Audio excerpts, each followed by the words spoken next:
Alright, YouTube, once again, it's Kennard Vernon Stewart doing another CarCast video.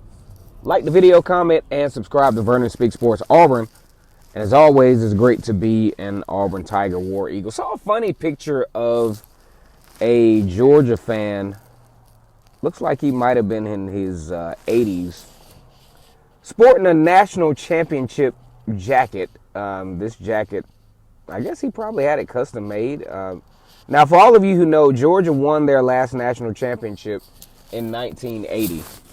And all indications say that they probably won't win another one. It's going to be tough because, one, the type of offense they run, you gotta score points. They still have this traditionalist feel, at least as far as the offense. There are other teams that have emerged and have, started to transcend to the next level offensively.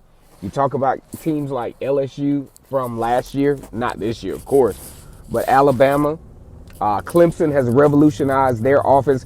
The teams now that are winning on a high level are teams that can put points up. Yeah, they say defense can win games, but now it's to the point where you score points, and your defense makes the key stops at the right time. Kind of like Auburn from back in 2013 or Auburn from back in 2010.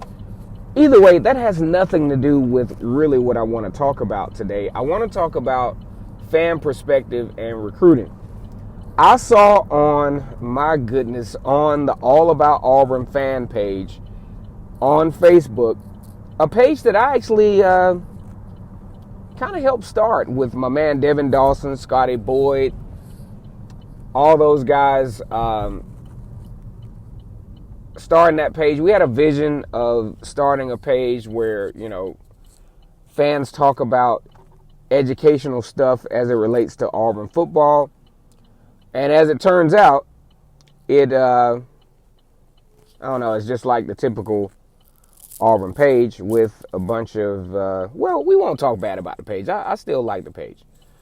But either way, I'll tell you what, I think sometimes our viewpoint of what we think an athlete is thinking when they talk about recruiting to a team, what we think has absolutely nothing to do with the totality of the circumstance. I'm going to tell you what, fans look at recruiting from a very micro level of recruiting to the point where it says, hang on, let me go back to this because I actually lost track of the actual post.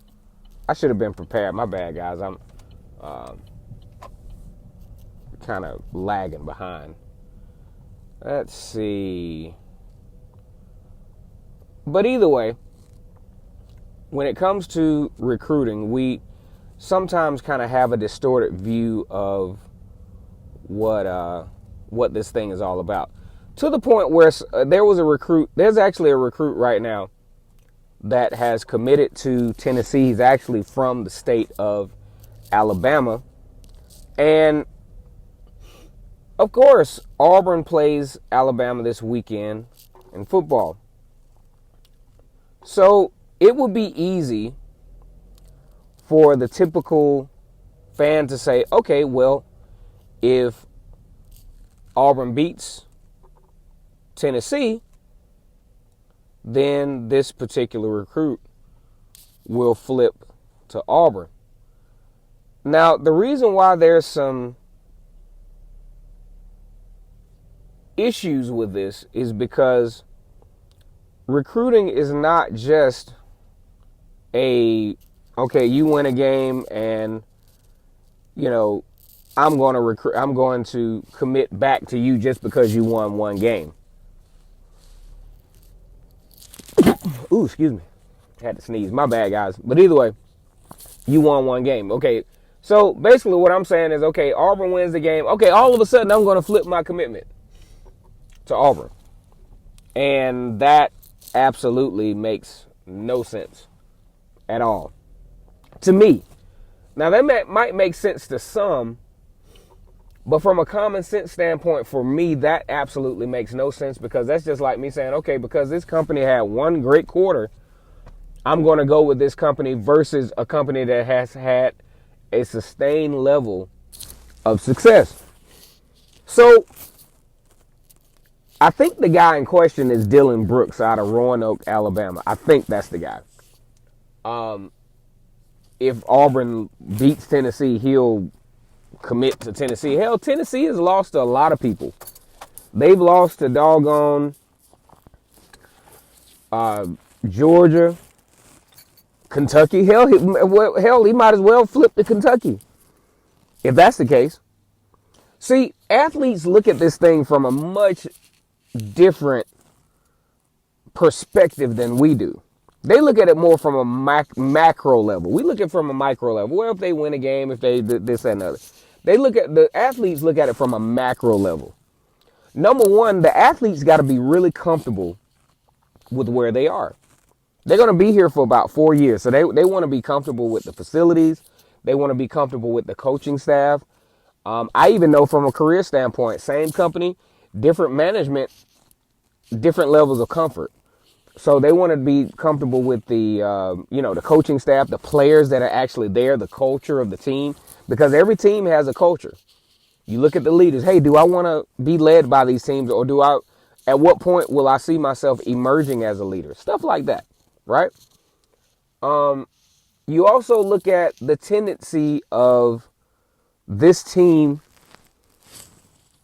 getting guys to either the next level or getting guys, from a developmental standpoint, to the next level. Because as far as like even career wise, because everybody's not going to make it to the NFL, right? Out of thousands of athletes, only about 400 guys go to the NFL every year. So you want to look at what is the tendency of this school to develop players to be productive even outside of the realm of college football. That's something you want to ask as well. Facilities does play a big role, I think. Kids want to know that they're in a nice environment that they can be proud of. Things like that. And also, even from an intangible point, you look at the campus life. What's going on campus? I remember when I was at Auburn back in the early 2000s, it appeared, at least, because sometimes I was so inebriated, I couldn't tell what the hell was going on. But either way, we had these big jokers come into our parties or whatever. And it seemed like when these guys were on recruiting visits, they would actually bring these big ass dudes to our parties, the Kappa parties or whatever. So a lot of times, and you want to get a feel for campus life, and they'll bring them to the parties, and they'll see the girl. They want to see, hell, what kind of chicks do I have to work with? I understand the football, but what kind of feel do I get by being at this university? And one win is not going to get it. It's a totality of circumstance, a macro level of thinking as to why these kids choose to schools. And when a kid decommits, it's not that Auburn is bad. It's nothing against the coaches. It's just where this kid didn't want to freaking go. He decided, based on all the evidence given, I don't want to spend the next 4 years of my life at Auburn. I don't want to spend the next 4 years. Y'all got to remember, just because a kid decommits or commits, they're making a life-changing decision. I remember I went to Alabama A&M my first year of college. I transferred to Auburn. Don't get me wrong. I actually wound up having a good time at Auburn. But so every now and then I think, damn, I should have stayed at A&M. Nothing against Auburn. I always was an Auburn fan. Nothing against Auburn, but the setup was different at Auburn than Alabama A&M. So sometimes I wonder, what would it have been like if I would have stayed at A&M, Alabama A&M up in Huntsville, Normal, Alabama. Big shout out to the Alabama A&M Bulldogs. But, we really have to calm down on this bashing the kids, bashing the coach. These kids are making some life-changing decisions, life-altering decisions. If we think about it, those of you who did go to college, those of you who did pledge fraternity and all this other stuff, if you really think about it psychologically, the college age years are the most impressionable times of your life. You meet some of your best friends during that time. You join fraternity. It's a lifelong commitment. You will always remember. That's why you have homecomings. You go back. You will always go back, or even want to go back to homecoming, because that was a time of your life where you figured out who you were. Go ahead and like the video, comment, and subscribe to Vernon Speaks Sports Auburn. And as always, it's great to be an Auburn Tiger, War Eagle.